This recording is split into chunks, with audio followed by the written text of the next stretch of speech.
Halo sobat catur semuanya, kembali lagi bersama saya. Kali ini saya akan menampilkan beberapa partai yang dimainkan oleh Paul Morphy menggunakan pembukaan gambit raja.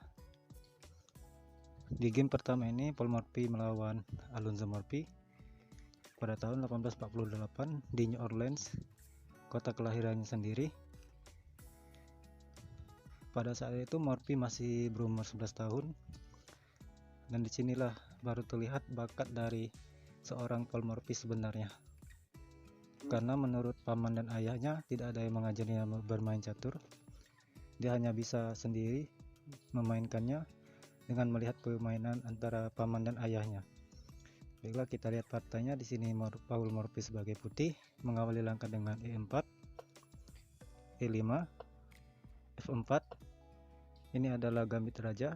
Gambit diterima, pion makan pion, gajah ke C4, menteri H4 skak, raja bergeser ke F1, gajah ke C5 mengancam skak mat di petak F2, ditutup dengan pion, gajah mundur ke B6, kuda F3 mengancam menteri, menteri mundur ke E7, kuda ke C3, kuda ke F6, melindungi petak D5 yang bisa dilompati oleh kuda untuk menyerang menteri, menteri ke D3, pion C6, gajah makan pion, pion D5, pion makan pion, dan hitam rokade. D6 mengancam menteri, menteri mundur ke D8, benteng I1, benteng I8, kuda ke G5 mengancam pion yang ada di F7, benteng makan benteng skak dimakan oleh raja, menteri E8 skak, raja bergeser ke D2, gajah ke E6 menutup file E yang sudah terbuka, tetapi benteng E1 melakukan zeroing terhadap menteri, kuda B ke D7. Ini adalah suatu kesalahan dari Alonzo Morphy. Harusnya ketika benteng ke E1 dia menggeser rajanya ke H8 untuk menghindari zeroing dari gajah terang milik putih. Kita akan melihat akibatnya setelah ini.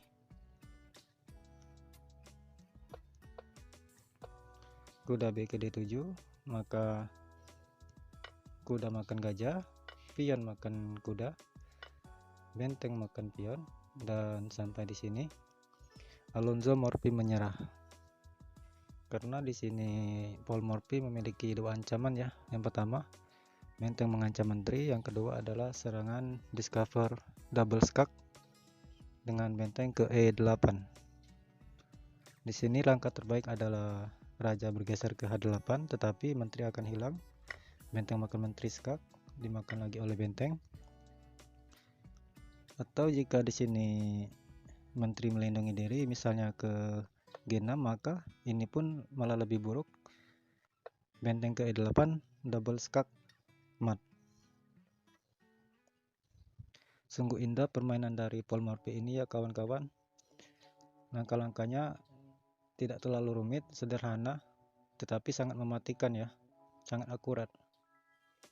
Benar-benar luar biasa, seorang bocah yang bernama Paul Morphy, umur 11 tahun dapat mengalahkan ayah dan pamannya hanya dengan belasan langkah.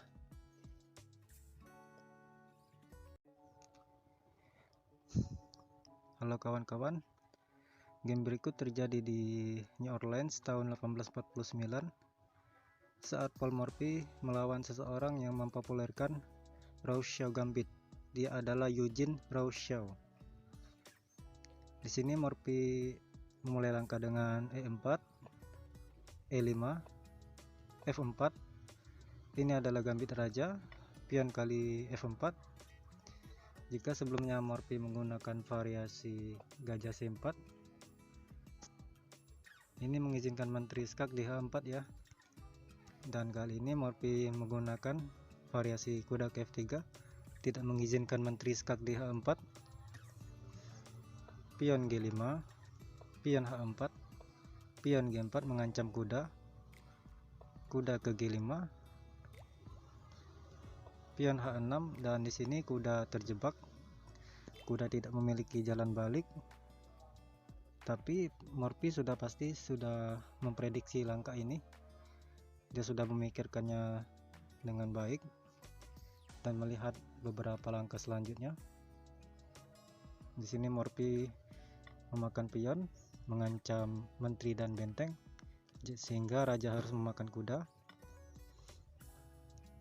Menteri makan pion G4, menteri ke F6, gajah ke C4 skak, raja ke E7, dan di sini Morphy bisa saja memakan kuda yang ada di G8 sehingga dia dapat kembalian perwiranya. Tetapi di sini Morphy melangkah, kuda C3 mengancam skak ster di petak D5. Diantisipasi oleh hitam, pion C6, E5. Di sini Morphy mengorbankan pionnya untuk membuka file E untuk mengikut sertakan benteng menyerang. Menteri makan pion skak, raja bergeser ke D1. Di sini hitam memiliki langkah yang terbaik, yaitu dengan melangkahkan kuda ke F6. Selain mengancam menteri, langkah ini juga melindungi kuda dari serangan ganda oleh gajah dan menteri putih. Tetapi Eugene Rousseau lebih memilih raja ke D8, benteng ke E1 mengancam menteri, menteri ke C5 mengancam gajah, dan setelah ini barulah gajah memakan kuda, dan Eugene Rousseau menjawab langkah pion D5. Ini adalah suatu blunder fatal. Dia bermaksud mengancam menteri dengan gajah.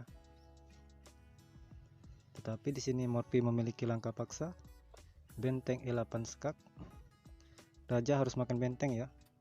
Jika raja ke C7 satu-satunya petak pelarian, maka ini malah memperburuk keadaan. Jadi di sini raja makan benteng. Menteri makan gajah skak. Hanya ada satu petak bagi raja, yaitu ke E7. Kuda makan pion D5 skak, dan sampai di sini hitam sudah kalah. Jika pion makan kuda, maka menteri akan makan menteri skak. Hitam kehilangan menterinya. Jika di sini menteri yang makan kuda, maka gajah makan menteri. Jika pion makan gajah, maka menteri makan pion skak sekaligus mengancam benteng. Tetapi di sini Eugene masih melanjutkan permainan dengan melangkahkan raja ke satu-satunya petak D6, dan Morphy mengakhiri permainan dengan menteri C7 skakmat.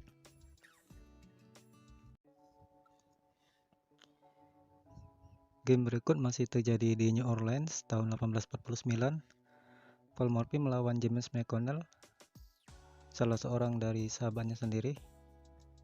Morphy melangkah E4, E5, pion F4, gambit diterima, pion makan pion, kuda F3, gajah E7, gajah ke C4, gajah ke H4 skak, raja ke F1, menteri F6, pion D4, pion D6, pion E5 mengancam menteri, pion makan pion mengancam menteri, menteri mundur ke E7. Harusnya di sini langkah terbaik menteri ke H6, tetap melindungi pion dan juga gajah yang sedang diancam oleh kuda.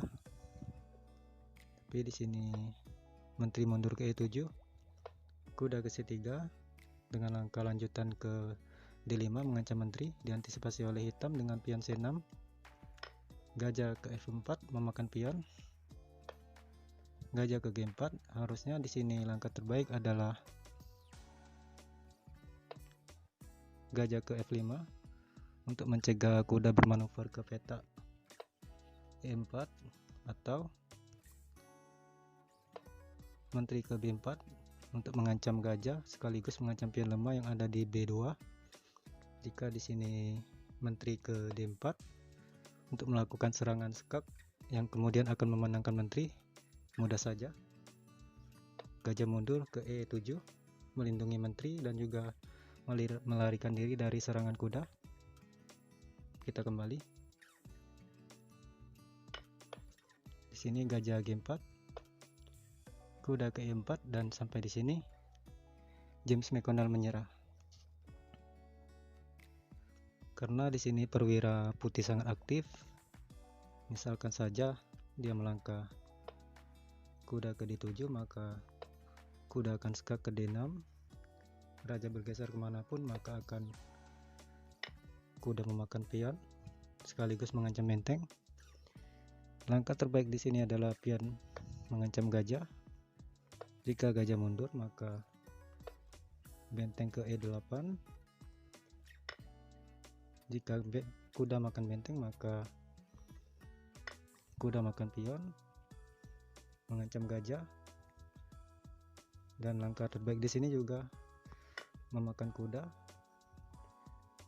Jika gajah makan menteri, maka kuda ke G6 skak ster dimakan oleh pion, tetapi masih ada kuda yang satunya. Kuda ke G7 skak ster, raja bergeser hanya bisa ke G7 dan kuda makan menteri. Jika benteng memakan kuda, maka kemudian gajah bisa ke D4 skak untuk menyelamatkan diri dari serangan benteng. Raja bergeser, maka benteng makan gajah, dan Morphy di sini akan tetap memenangkan perwira.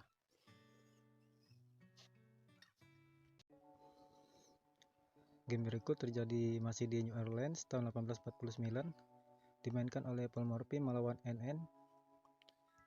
E4, E5, F4 gambit raja, pion kali F4, kuda F3, pion G5, pion H4, pion G4 mengancam kuda. Dan jika di game sebelumnya Morphy melakukan kuda ke G5, kali ini Morphy melangkahkan kuda ke E5. Pion H5 melindungi pion. Gajah ke C4 menekan pion yang ada di F7. Kuda ke H6 melindungi pion. Pion D4, pion D6 mengancam kuda. Kuda mundur ke D3. Pion F3, pion makan pion. Gajah ke E7 mengancam pion lemah yang ada di H4. Gajah ke F4, gajah makan pion skak. Raja naik ke HD2, pion makan pion, menteri makan pion. Gajah ke G4 mengancam menteri. Menteri bergeser ke E3, gajah mundur ke E7, kuda ke C3, pion C6 menghalangi manuver kuda ke B5 ataupun D5.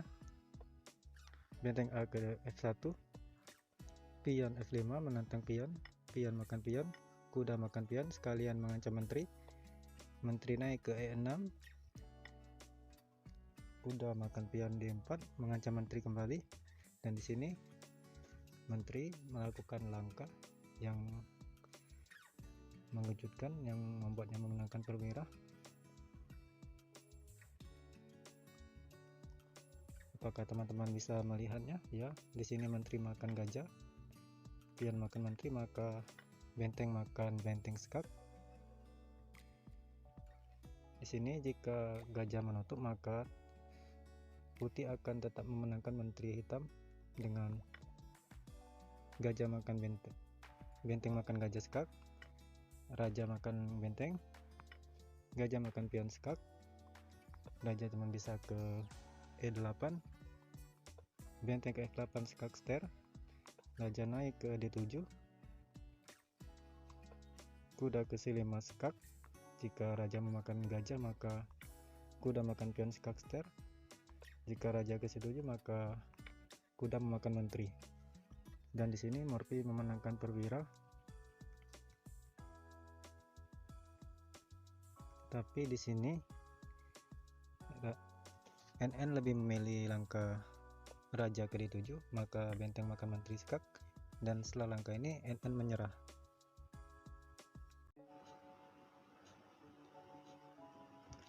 Game berikut dimainkan oleh Paul Morphy melawan Alexander Meek, terjadi di Alabama tahun 1855. Mari kita lihat partainya. E4, E5, F4, pion kali F4, kuda ke F3, pion G5, gajah ke C4, gajah ke G7, pion H4, pion maju G4, kuda ke G5, mengancam pion yang ada di F7, kuda ke H6 melindungi pion, pion D4, pion F6. Di sini kuda tidak memiliki jalan balik, jadi Morphy mengorbankan kudanya. Morphy memilih memakan pion, pion makan kuda, gajah makan pion, mengancam menteri. Sini menteri terjebak tapi gajah menyelamatkannya. Gajah F6, menteri D2 mengcover gajah, gajah makan gajah, pion makan gajah, menyerang kuda, kuda lompat ke F7, gajah makan kuda skak, raja makan gajah, menteri F4 skak, raja ke G8, dan putih rokade. Di sini putih memiliki ancaman skakmat di petak F7, jadi hitam mengantisipasinya dengan melangkahkan menteri ke E7, kuda C3 bersiap melompat ke D5 untuk mengancam menteri, diantisipasi dengan pion C6, benteng A ke E1 menekan lajur menteri, pion D6. Dan di sini Morphy melakukan langkah pengorbanannya, kuda ke D5,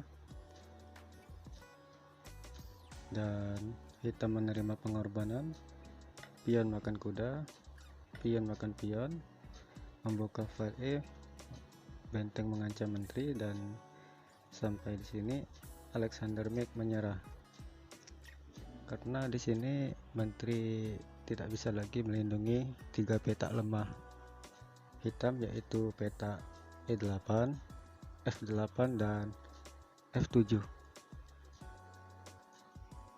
Jika seandainya di sini menteri bergeser ke G7 maka akan skakmat dengan benteng. Menteri menutup maka menteri makan menteri skakmat.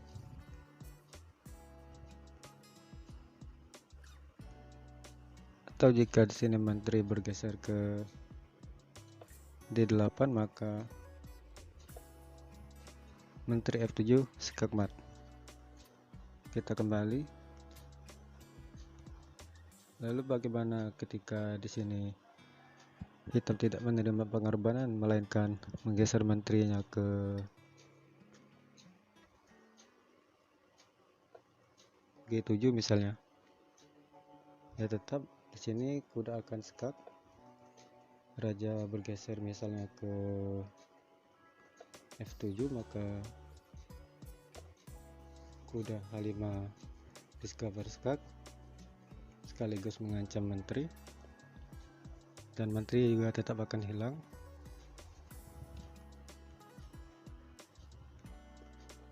Karena itulah setelah pion makan pion, hitam menyerah.